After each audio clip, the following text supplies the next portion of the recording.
next topic that we're going to talk about tough business decisions that people are making, or that CEOs, etc., are making, is airport lounges. Dr. Rod, when you travel, do you ever get to stay in an airport lounge? Oh, not now that I pay all my bills, but there was a time when I did a lot of corporate travel, and let me tell you, the airline lounge was absolutely fabulous. If you're spending 10, 12, 14, 16 hours on an aircraft, even if you're flying business, it is so good to have an airport lounge, let me tell you. Yeah, I miss I them. don't absolutely look. I don't begrudge anybody who meets the standards that the airline set to have access to a lounge. If you're working flat out and travelling long distances on an aircraft, good on you if you can get access to the lounge. That's what I can say. Yeah, that's good. So there was this report on CNBC about what's happening with airport lounges. I love airport lounges. When I do a long international flight, you get off the plane, you go and have a shower, and you catch your connecting flight, and I miss it. Even just getting to the airport a little bit earlier, go there, have some breakfast, have a really nice breakfast and stuff. I do really enjoy it. But CNBC did this great report. And look, for all of our articles, links are down in the description. But the airport lounges, there's an issue now with overcrowding. And they're now becoming this big industry, and they're talking about how the airlines used to do it as a way to reward, their regular flyers. Now it's turning into more the credit card companies are using it as a way to get people to spend more on credit cards and stuff like that, and how there's this big shift, and airport lounges have just changed. The industry is changing, but they're becoming really overcrowded. And so what I wanted to focus on from this article, there was actually a lot that they actually mentioned, but one of the key things that they mentioned was the fact that these lounges are just becoming overcrowded, really overcrowded, and people are, there's lineups to go in, and they're trying to think of should they do a reservation system, or just a lineup system, or they're trying to figure all that out. Now, this is a tough decision because it's all about supply and demand, and they're trying to create an experience. And I know I've been in lounges. I used to travel a lot and been in a lot of airport lounges. When they're full, it's not an experience. When there's people everywhere and you're struggling to find a seat and stuff like that, it's not an experience. It's a little frustrating. You feel like just going out to the food court and just getting some food out in the food court. So they're trying to create an experience that is a luxury experience, which means, availability, but it's not. And so I think that this really tough decision of how do we create the experience while still meeting the demand? How do you, Dr. Ed, how do you find that balance as a business to constantly meet increased demand, especially if we're talking about airports, it's limited space, right? There's only so much space in an airport. It's not like they can just keep expanding the lounges. The space they've got is the space they've got until the airport, does a refresh or something like that. But how do you manage increased demand within limited supply? Well, I'll tell you how it works from my background in economics. That's what I ask you. Well, you either increase the price of entry, and you do that by increasing your fares or increasing the charges that you make for someone to buy membership, or increase the number of points you've got to earn on your loyalty scheme through a credit card company or through flights or whatever. So you increase the charge, or you actually reduce the quality of the experience by allowing overcrowding. You see, because that in effect brings the experience down to a level more commensurate with the price that is actually being charged. The problem with over demand is that it may have long-term consequences for the airline. People might say, well, you know what?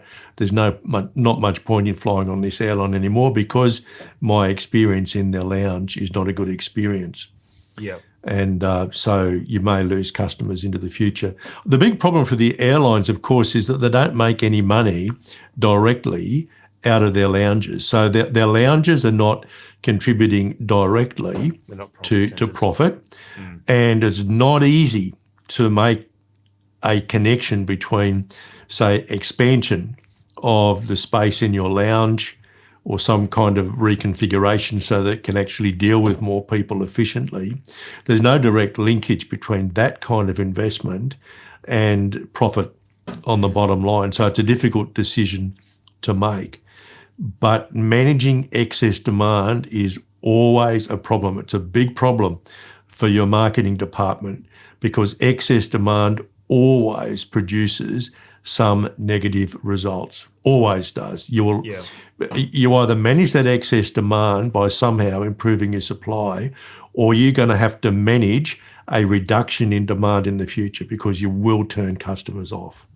Yeah, and so they said in this article a lot of things like that they are increasing the requirements, right? They're changing all the requirements. That it used to be a certain number of points. Now you need a lot more points to get into there and everything like that. That's right. That's right. Actually, I remember I saw Virgin was doing that just, leading up to the pandemic was when I was doing probably my most travel at that stage. And I noticed that their requirements for getting that next level of membership started just increasing and increasing. Yeah. And so I think obviously this comes back down to a numbers decision, doesn't it? Like that's like we were saying with the previous one, it's a dollars, right? We look at the dollars but we've got to do the calculation of, do we lose more now or do we lose more later and stuff like that? Because I think that, yes, with things that, I mean, let's be honest, lounges are meant to be exclusive. Like that's the whole point of them. How do you manage changing requirements? Because like one thing that they mentioned is when lounges first opened up, when you bought a membership, you bought a lifetime membership. And I don't think they said this in this article, but I've heard it before, that when they first launched lounges, that it was a lifetime membership and you could pass it down to your family members as well. So there are some people, there's probably a lot of people that have legacy access to all of these lounges and legally have forever. And so how do you manage all of those changes in requirements? Because businesses, we have to change our services from time to time, and it does upset people. How do you make those changes in requirements for things like this, or changes in delivery of service, because you know it's going to be a better service, but how do you do that and minimize the impact on your customers? Well, look, first of all, you've got to recognise that there's a mismatch between supply and demand, and so you've got to decide how you're going to manage the excess in demand, and there's really only two ways.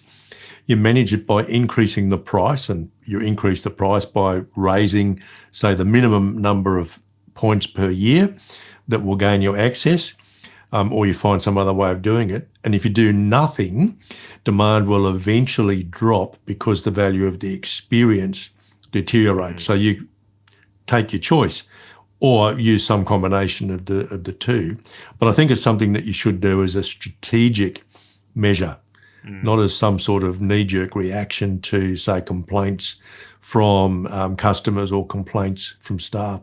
Look, I think one of the big issues that airlines face is that certainly the legacy airlines, they've still got this kind of hangover from the early days of air transport, when it was only the really elites that could ever afford to fly on an aircraft. Yeah. And you still see this in the uniforms that the pilots wear, fair dinkum.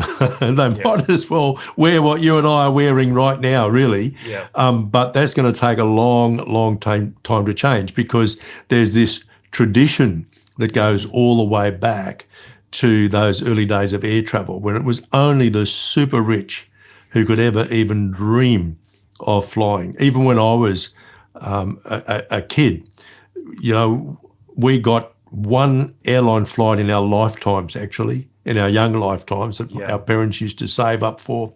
And we went to visit close friends of ours who lived in another city, and we travelled by air. My sister did that and I did that. And that was like a great highlight in our whole young lives. These days, people travel by air routinely. In fact, more people travel by air by far than travel by train these days. And if you have a look at old photographs of people boarding aircraft, they'd actually be dressed in better than their Sunday best. Have a look now at what people wear on aircraft. I wear the most comfortable thing that I can, tracksuit pants, hoodie. So look, they're trying to kind of straddle these two cultures with their business class experience compared with what people would call their cattle class experience. And it's really hard for airlines to manage this because many of us travel on an airline for no other reason than to get to a destination. So we're not actually that interested in the experience, really. What we want to get where we want to go at the lowest cost per mile possible. And so airlines have got this massive problem, and they have very sophisticated computer programs to help them manage their demand. You see, it's not just one demand. They've got multiple types of demand that they are managing. And one way in which they deal with demand is lounges. And I think one of the issues that they probably haven't addressed as well as they ought to is the fact that despite all the moaning that's going on now about inflation making us poor, we're actually a lot wealthier than we were even a decade ago. And so more people are choosing to travel and more people are choosing to travel by air.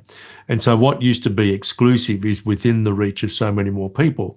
And so honestly, you go into a lounge and you see people wearing thongs and shorts, even though some have got dress standards, but you think, so what's so special about this?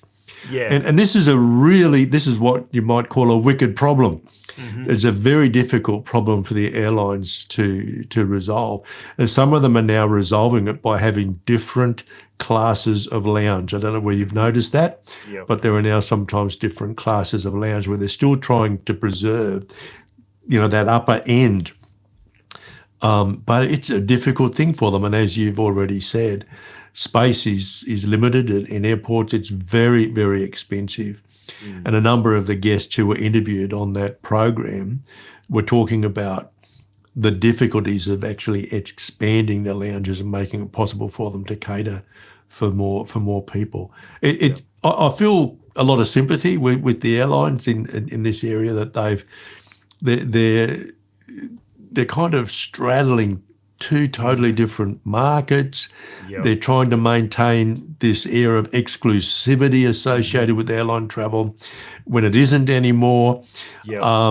It's pretty difficult. It's a difficult conundrum for them. It's interesting you talk about like the different people that are in there, because there's some airports that I go to where it's it's only business people and everything like that, and obviously some travelers and stuff, but you can tell there's a professionalism in there.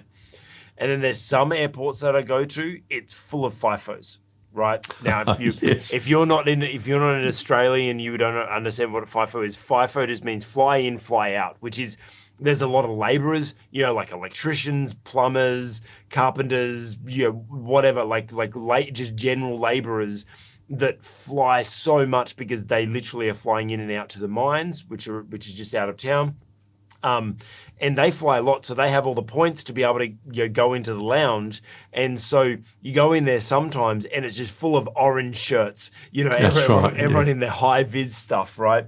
And it's really weird. Like you go into a lounge sometimes and it's just business, like everyone in suits and professional and everything. And then you go in other ones, it's work boots and high-vis shirts.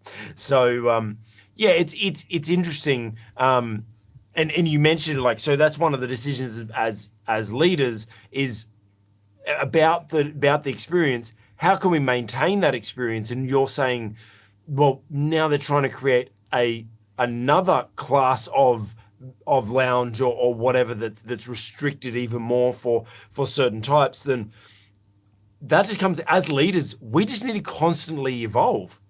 We can't just stay doing the exact same thing we've always done.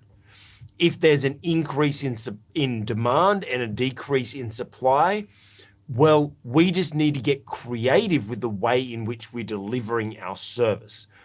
Maybe it's creating a new experience, making something more exclusive by increasing the price, increasing requirements, or whatever it may be.